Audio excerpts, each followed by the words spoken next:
महाराष्ट्र साहित्य परिषद पुणे यांची पंचवार्षिक निवडणूक सुरू आहे। यासाठी मतदार यादीत नाव असलेल्या मतदारांना त्यांच्या निवासी पत्त्यावर टपाल आणि मतपत्रिका 6 फेब्रुवारी पासून मिळण्यास प्रारंभ झाला आहे। 12 मार्च पूर्वी ई मतपत्रिक मसापच्या पत्त्यावर टपालाने पाठवावी वा प्रत्यक्षात नेऊन द्यावी। या निवडणुकीत साहित्य संवर्धन आघाडी उतरली आहे। पारदर्शी कारभारासाठी, मराठी जनांच्या सहभागासाठी व मराठींच्या उज्ज्वल भवितव्यासाठी आघाडीला विजयी करण्याचे आवाहन पत्रकार परिषदेत करण्यात आले आहे। आघाडीवरून अध्यक्षपदासाठी योगेश सोमण, प्रमुख कार्यवाह पदासाठी डॉक्टर स्वाती महाळंक, तर कोषाध्यक्ष पदासाठी प्रदीप निफाडकर हे 3 उमेदवार आहेत। साहित्य परिषदेची गत 10 वर्षात निवडणुकीच झाली नाही। ही परिषद विद्यमान कार्यकारिणींची मक्तेदारी बनल्याचा आरोप करीत पारदर्शक कारभारासाठी साहित्य संवर्धन आघाडीला निवडून द्यावे असे आवाहन प्रमुख कार्यवाह पदाच्या उमेदवार डॉक्टर स्वाती महाळक यांनी पत्रकार परिषदेत केले। या निवडणुकीमध्ये साहित्य संवर्धन आघाडी या नावाने आम्ही समविचारी मंडळींनी आमचं पॅनल उभं केलेलं आहे। यामध्ये नाट्यकर्मी योगेश सोमण हे अध्यक्षपदासाठी, मी डॉक्टर स्वाती महाळंक प्रमुख कार्यवाह पदासाठी आणि गझलकार प्रदीप निफाडकर हे कोषाध्यक्ष पदासाठी उमेदवार म्हणून उभे आहोत। आमच्या आघाडीची भूमिका आणि एकंदर या सगळ्या मध्ये आम्ही का उतरलेले आहोत हे स्पष्ट करण्यासाठी म्हणून ही आजची प्रेस कॉन्फरन्स आहे।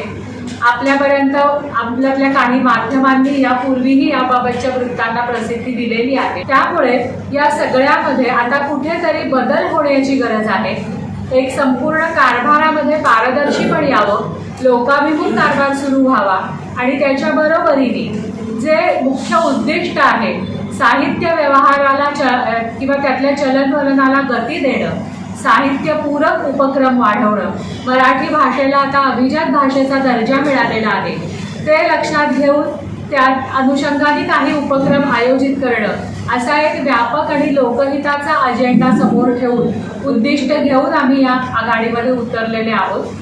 विद्यमान अनधिकृत कार्यकारिणी सदस्य साम धाम दंड भेदाची रणनीती वापरून गैरकारभार करीत असल्याचंही स्पष्ट करण्यात आले। यंदा निवडणुकीत लोकाभिमुख कार्यासाठी साहित्य संवर्धन आघाडीचा विजय निश्चित असल्याचा ठाम विश्वास कोषाध्यक्ष पदाचे उमेदवार पत्रकार प्रदीप निफाडकर यांनी पत्रकार परिषदेत व्यक्त केला।